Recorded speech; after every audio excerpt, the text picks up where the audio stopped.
Quand tu es parti, j'ai perdu mes repères. J'ai perdu une lueur pour me guider.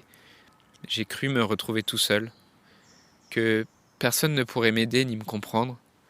Mais sur ma route, j'ai fait de belles rencontres. Il y avait ce prof qui m'a aidé, cet auteur qui a mis des mots sur mes peines, cet artiste qui a chanté ma souffrance, et cette voix qui m'a redonné du courage. Dans un monde où la question de la mort est souvent taboue, où vivre un deuil signifie encore être jugé, provoquer de la gêne, de l'incompréhension, quand ce n'est pas de la pitié, la grande question est celle-ci. Comment des orphelins comme nous, qui avons vécu très tôt la mort d'un parent, qui ne voulons pas porter ce poids sur nos épaules toute notre vie, ni qu'il impacte nos relations actuelles, comment nous pouvons y donner un sens nouveau, construire des relations plus profondes, et surtout, comment nous reprenons le pouvoir sur nos vies. Mon nom est Johan, et bienvenue chez les Orphelins Résilients.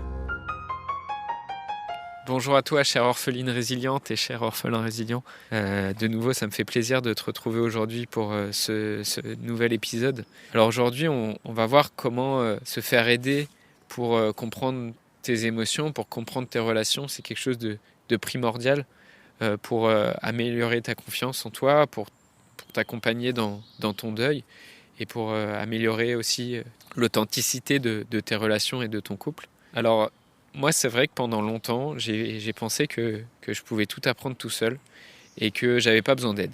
Un peu par fierté, je pense, un peu, ça fait écho à l'épisode numéro 14. Si tu l'as pas écouté, je t'invite à l'écouter, dans lequel je te raconte que j'ai rencontré un jeune adulte qui aussi avait cette fierté et qui voulait avancer tout seul sans l'aide de quelqu'un. Mais j'ai découvert en fait que certaines personnes qui sont devenues mes mentors, que ces personnes-là m'ont inspiré et que j'ai vu aussi à quel point ça m'aidait d'être accompagné et d'être challengé aussi par d'autres personnes. Et je t'ai cité certains de ces mentors dans l'épisode aussi sur les livres. Et dans ces mentors, il y a par exemple Thomas Dansembourg, il y a Marshall Rosenberg au niveau de la communication non violente, il y a Boris Cyrulnik, il y a Laurent Lévy, Neil Donald Walsh pour Conversation avec Dieu. Il y a Claire Wineland et Nora McInerney pour t'en citer que quelques-uns. Ces personnes-là, en fait, m'inspirent et ça me donne des repères parce que je sais que si je m'étais pas formé à la communication non violente notamment, si j'avais pas eu cette aide, j'aurais été incapable de comprendre tout seul ce qui se passait en moi en fait. J'aurais pas pu apprendre seul à mettre des mots sur mes émotions, j'aurais pas été capable de me lancer des défis, d'oser aborder des inconnus, ni même juste de définir clairement comment je veux construire un couple inspirant et ce que ça signifie pour moi si j'avais pas reçu cette aide extérieure. Pourquoi c'est si important d'être accompagné ? Parce que en fait, ça te donne un regard extérieur, ça te sort de tes pensées, de tes ruminations, et ça te donne un point de vue nouveau sur ta situation. Et c'est quelque chose qui aussi peut venir te challenger aussi parce que ça met de la lumière sur les excuses que tu te racontes. Parce que tout seul, au mieux, ça va être très long et très difficile. Au pire, il n'y a rien qui va se changer et tu vas rester avec tes problèmes. Et même pire, peut-être tu vas te créer de nouvelles difficultés parce que si tu te bases juste sur l'entourage que tu as déjà aujourd'hui, et si cet entourage, c'est pas le mieux placé pour t'aider, parce que souvent dans la famille, tu as des proches, tu as des amis aussi qui s'improvisent des rôles de psy, des psys de magazine ou des psys de comptoir. Et souvent, il y a beaucoup de jugement et finalement, il y a très peu d'écoute empathique. Et tu as sûrement un ami ou une amie qui est plein de bons conseils par rapport à ta situation, par rapport même à ton deuil, qui a des bons conseils psychologiques sur ton couple ou sur comment ça t'impacte et qu'est-ce qu'il faudrait faire. Et peut-être cette personne n'a jamais connu de deuil, elle n'est pas orpheline, elle a lu juste 3 articles dans Psychologie Magazine, elle a regardé une émission sur Freud, et sa vie démontre que sa vie, elle est tout aussi chaotique. Donc c'est pour ces raisons-là que je te conseillerais vraiment d'aller voir quelqu'un de spécialiste, quelqu'un qui a vécu ça aussi. Peut-être, toi, tu n'as pas envie aussi de devenir un expert du deuil, un expert du couple et de la gestion des émotions. Et tu vois bien que ça crée des difficultés dans ta vie, d'avoir perdu ton père ou ta mère trop tôt. Et tu trouves sur Internet, tu trouves plein d'informations différentes sur Internet, en psychologie, en psychanalyse, en spiritualité, toutes sortes de thérapies, jusqu'aux thérapies les plus ésotériques, les pendules, les médiums, les cartes. Et aujourd'hui, tu es peut-être un peu perdu dans tout ça. Tu n'as pas envie de tester 30 approches différentes et de perdre du temps.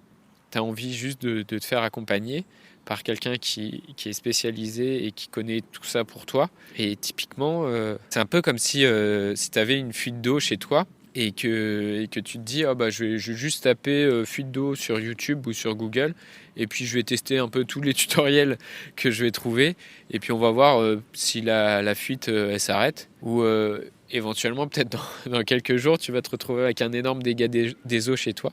Donc si tu n'as pas envie d'être inondé ou si tu n'as pas envie que tu sois obligé de couper ton eau pendant des semaines, tu vas juste rapidement appeler un plombier parce que c'est quelqu'un qui connaît ça, c'est quelqu'un qui a vu des centaines de pannes comme celle-là et qui va être capable de te la réparer rapidement. Là, typiquement, c'est pareil. Tu vas pas taper sur YouTube et chercher un tuto qui va te dire comment je fais pour me remettre d'un deuil. Comment je fais pour guérir mes souffrances. C'est quelque chose, c'est sûr, qui va t'aider dans un premier temps, qui va t'apprendre des choses. Mais si tu essayes de te réparer toi-même, ça va être difficile et potentiellement assez long. Pour les blessures psychiques, pour les blessures émotionnelles, il y a des psys. Mais si tu sais aussi ce que je pense de l'approche psychanalytique, il y a des coachs aussi. Il y a des personnes qui sont là pour t'accompagner, pour t'écouter. Il y a des groupes de parole, il y a des groupes d'entraide comme celui des orphelins résilients. Et donc, tu ne restes pas tout seul dans ton coin à essayer de réparer ta fuite. Et c'est très important aussi la manière dont tu choisis la personne qui va t'accompagner. Est-ce que cette personne, c'est quelqu'un qui est passé par les mêmes épreuves ou c'est une personne qui a appris la vie sur un banc à la fac ou dans des livres? Par rapport à ça, en fait, il y a un professeur et un chercheur américain qui s'appelle Edgar Dale, qui a travaillé sur le cône d'apprentissage et sur le cône d'expérience. Et en fait, Edgar Dale, il dessine un triangle qui représente en fait la quantité d'informations que tu retiens en fonction de la méthodologie de l'apprentissage et de l'engagement de l'étudiant. Et en fait, d'après son modèle et ses expériences, ce que tu lis et ce que tu écoutes, tu vas en retenir 10%, au mieux 20%. Par contre, si ce que tu écris toi, le travail que tu fais personnellement, ou les choses dans lesquelles tu t'engages profondément, ou dans lesquelles, par exemple, ça va être les simulations, ou les jeux, ou des choses où tu t'engages vraiment émotionnellement, ou juste des expériences de ta vie, là, ton cerveau va enregistrer peut-être 70 jusqu'à 90% de ce que tu fais, parce que il y a aussi tes émotions qui rentrent en compte en fait. Et si tu es juste dans une approche où tu vas prendre des informations, tu vas lire des informations, mais tu vas pas les vivre, tu vas pas vivre des expériences, finalement tu vas très peu retenir de ça. Et c'est un peu ce que je critique aussi sur l'apprentissage de la psychologie dans des livres ou sur des bancs d'école, c'est que finalement tu retiens que 10 à 20% par rapport à une personne qui a vraiment traversé les épreuves de vie que toi tu vis aujourd'hui. Si cette personne-là, elle a juste lu un livre, typiquement, elle a peut-être retenu 10 à 20% de l'expérience de ce que c'est vraiment de vivre un deuil. Donc moi j'aurais plutôt tendance à préférer me diriger vers une personne qui a vraiment vécu l'expérience plutôt que d'aller vers quelqu'un qui a eu tous les diplômes, qui a lu toutes les études sur le sujet. Et ça va peut-être en choquer certains, mais pour moi, un diplôme, malheureusement, c'est pas suffisant. Et c'est pas ça qui estime ta résilience, qui estime ta capacité à rebondir dans la vie. Je te dis ça, mais moi-même, j'ai fait des études et j'ai eu des diplômes et j'ai été dans cette logique aussi de l'apprentissage comme ça, par des livres ou par des cours. Mais pour moi, aujourd'hui, c'est vraiment loin d'être suffisant. Et la question que je me poserais aussi sur cette personne pour m'accompagner pour mon deuil, et si aujourd'hui tu es dans cette démarche de chercher quelqu'un pour t'accompagner sur cette question de ton deuil et sur l'impact que ton deuil a sur tes relations et sur ton couple, je me demanderais si si cette personne, elle a dépassé ses épreuves, surtout. Parce que malheureusement, j'ai croisé beaucoup de coachs de vie, mais aussi des psys, où en discutant quelques minutes avec, tu te rends compte que en fait, leurs blessures, elles sont encore toutes fraîches et qu'elles n'ont pas été réglées. Et que le risque, en fait, c'est que quand ils reçoivent des gens et qu'ils les accompagnent, c'est qu'ils cherchent à se soigner eux-mêmes et ils vont te projeter leur histoire sur la tienne. C'est des gens qui, typiquement sur le deuil, qui en veulent encore au monde entier, qui ont encore beaucoup de rancœur par rapport à ça, qui ont encore beaucoup de jugement et de jalousie dans leur discours. Et on voit ça aussi chez les psys. Qui sont pas forcément inspirants, que des psys qui sont célibataires ou qui ont eu eux-mêmes du mal dans leur couple. Moi, d'instinct, aujourd'hui, j'aurais tendance à fuir toutes ces personnes. Une dernière chose, c'est est-ce que la personne que tu choisis pour t'accompagner, c'est une personne qui a mis de la conscience aussi sur sa propre guérison, et est-ce qu'elle est capable de transmettre clairement cette prise de conscience, et qu'elle est capable de te transmettre clairement ce qui l'a aidé. Parce que là, si tu as une personne qui n'a pas juste lu des livres, mais qui a fait vraiment l'expérience, qui a dépassé ses épreuves, et qui en plus a mis de la conscience et qui est capable de le transmettre, et qui, avec une approche plus pédagogique, là je pense que tu as trouvé quelqu'un qui remplit tous ces critères. J'ai envie de te dire, bah vas-y quoi. Toi, aujourd'hui, où est-ce que tu en es par rapport à ça? Est-ce que tu as plus de mal à en parler et peut-être tu n'as pas envie de te faire accompagner, peut-être c'est OK, peut-être tu te dis j'ai envie de gérer ça tout seul et c'est OK?